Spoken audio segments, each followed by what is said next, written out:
Hello friends, आइए अब हम जानते हैं। हमने पिछली क्लासेस में जाना है स्टोन एज के बारे में, जो हमारा टॉपिक कंप्लीट हो चुका है। अब हम पहुँचे हैं सिंधु घाटी सभ्यता। किस पर पहुँच गए हैं हम? सिंधु घाटी सभ्यता। ठीक है। वैसे जितनी भी सभ्यताएं बनी हैं वो ज़्यादातर नदी के ही किनारे या नदी के किनारे से शुरू होकर अन्य क्षेत्रों तक गई है। क्यों? क्योंकि नदी एक ऐसी जगह होती है जहाँ से सभी काम, कृषि है, पानी है, व्यापार है, नाव से जाना है, नाव से आना है, सभी काम नदी से हो सकते थे। इसीलिए क्योंकि वहाँ उस टाइम ऐसा तो था नहीं कि शहर के किनारे बस गए या किसी बिजनेस एरिया के पास चले गए हम, ऐसा कुछ नहीं होता था। तो सारी सभ्यताएं जो बनी हैं वो नदी के किनारे बनी हैं। इसका नाम सिंधु सभ्यता इसलिए है क्योंकि ये सिंधु नदी के आसपास के क्षेत्रों में शुरुआत हुई, या फिर ये समझ लीजिए कि जो और भी नदियाँ थी वो भी सिंधु सभ्यता आती थी। सिंधु सभ्यता उनका मेन इस जगह थी। अब हम ये जानेंगे कि ये इसका टाइम पीरियड क्या था। तो इसके टाइम पीरियड को लेकर जो जितने भी जो हमें जानकारी देते हैं, जो विद्वान हैं, उनमें एक मत नहीं है, उन्होंने अलग अलग बातें बताई। तो फिर हमने उसमें से एक स्टैंडर्ड जो पीरियड है वो सिलेक्ट किया जाता है, जो इस तरह से है। उसे हम 3 भागों में डिवाइड करते हैं। पहला है प्रारंभिक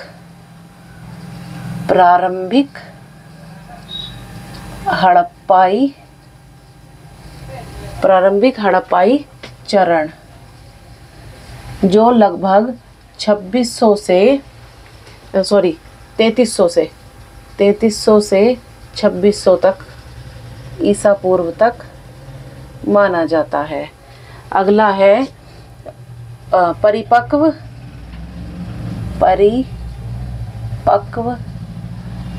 हड़प्पाई चरण, जो 2600 से 1900 ईसा पूर्व तक माना जाता है।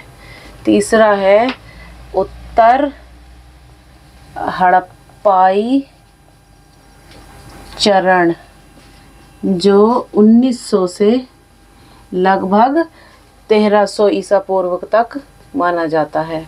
अब आप ये देखिए यहाँ पे हड़प्पाई चरण, हड़प्पा ये क्या है? क्योंकि सिंधु सभ्यता में जो सबसे पहला नगर, जो शहर ढूंढा गया था, उसको कहा जाता था, वो शहर था हड़प्पा, उसका नाम। इसीलिए इसको हम सिंधु सभ्यता के साथ साथ और किस नाम से जानते हैं? हड़प्पा संस्कृति। अभी आपको आगे सब समझ में आएगा। अभी सिर्फ आप अपने दिमाग में ओवरव्यू तैयार कर लीजिए कि हम क्या पढ़ने वाले हैं, किस बारे में पढ़ने वाले हैं। तो अब ये इसका टाइम पीरियड इस तरह से था, यानी इस तरह से देखा जाए तो 3300 से 1300 ईसा पूर्व के बीच में ये सभ्यता पनपी। तो अब अगर हम इसकी लोकेशन की बात करें कि ये सभ्यता थी कहाँ पर, भारत में कहाँ पर थी, तो ये सभ्यता सबसे ज़्यादा ओल्डेस्ट सिविलाइजेशन, सबसे ज़्यादा पुरानी सभ्यताओं में से एक है। जैसे उस टाइम और भी सभ्यताएं हुई हैं, लेकिन ये उन सभ्यताओं में सबसे पुरानी मानी जाती है, क्योंकि जो हमें प्रूफ मिले हैं वो दूसरी सभ्यताओं में भी मिले हैं, लेकिन दूसरों वाले के इसमें जल्दी से नहीं मिलते, क्योंकि ये सबसे ज़्यादा पुरानी मानी जाती है। तो आइए अब हम इसकी लोकेशन को जानते हैं। अब हम इसकी लोकेशन की अगर बात करते हैं तो यहाँ सबसे ऊपर है मांडा नगर, यहाँ पर, जो कि कश्मीर में, ठीक है। अब इसके अगर हम यहाँ नीचे की तरफ बात करें तो यहाँ पर है दैमाबाद, जो आधुनिक कौन सी जगह पे है? महाराष्ट्र में।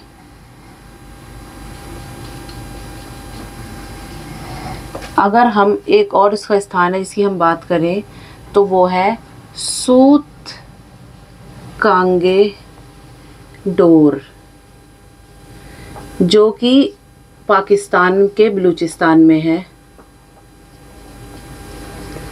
पाकिस्तान के बलूचिस्तान में।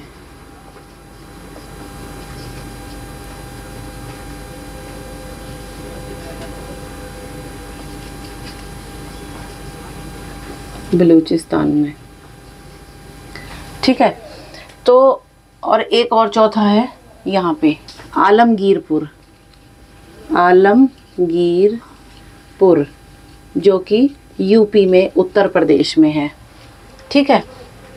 अगर अब हम इनकी नदियों की बात करें तो यहाँ पर कौन सी नदी थी, यहाँ पर है चिनाब नदी,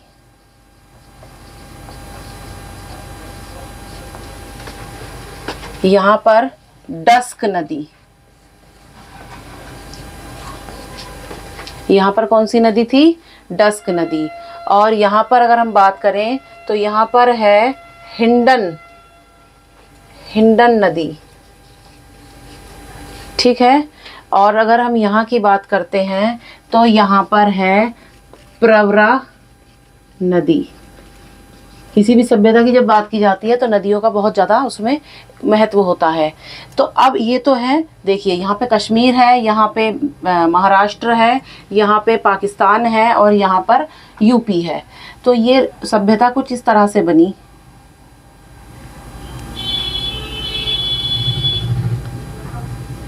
ठीक है, वो आलमगीरपुर दूर पड़ जाता है, ज़्यादातर सभी जितने भी एरिया मिले हैं वो इस तरफ मिले हैं, तो इसलिए उसको हम नहीं जोड़ेंगे। तो यहाँ पर बन जाती है कौन सी शेप, ट्रायंगुलर, यानी त्रिभुजाकार। तो इस सभ्यता को हम ये सभ्यता किस तरह की थी, एक त्रिभुजाकार। हड़प्पा सभ्यता का जो आकार है वो किस तरह का है, त्रिभुजाकार। यह लगभग 13 लाख वर्ग किलोमीटर में फैली हुई थी। कितने में, 13 लाख वर्ग किलोमीटर में।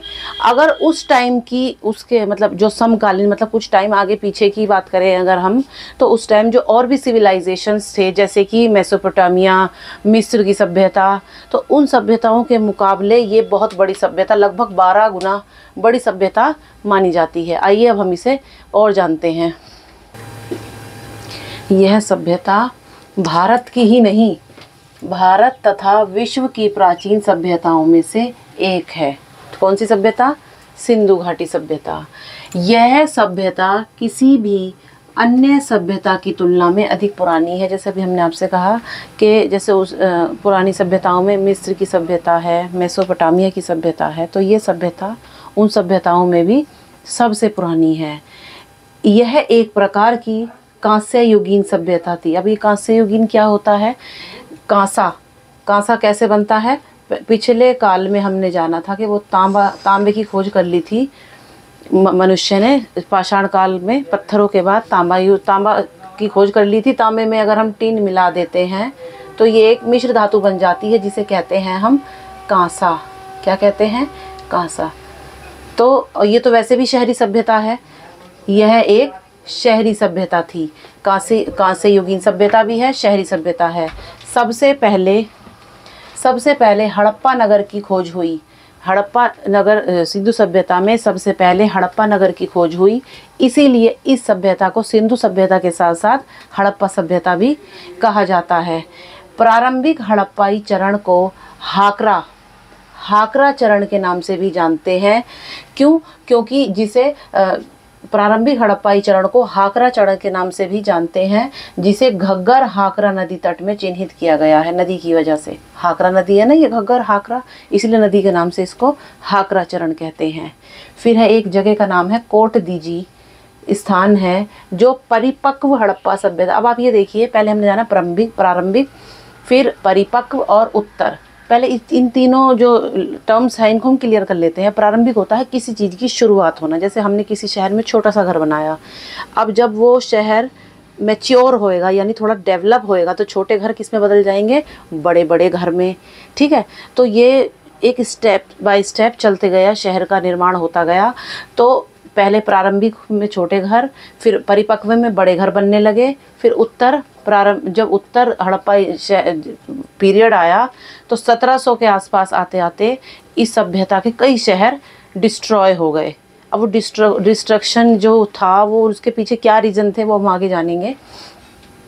तो 2600 ईसा तक आते आते यह परिपक्व हड़प्पाई चरण में प्रवेश कर चुकी थी, क्योंकि छोटे मकान अब बड़े बन चुके थे, बहुत सारी चीज़ें डेवलप हो चुकी थी।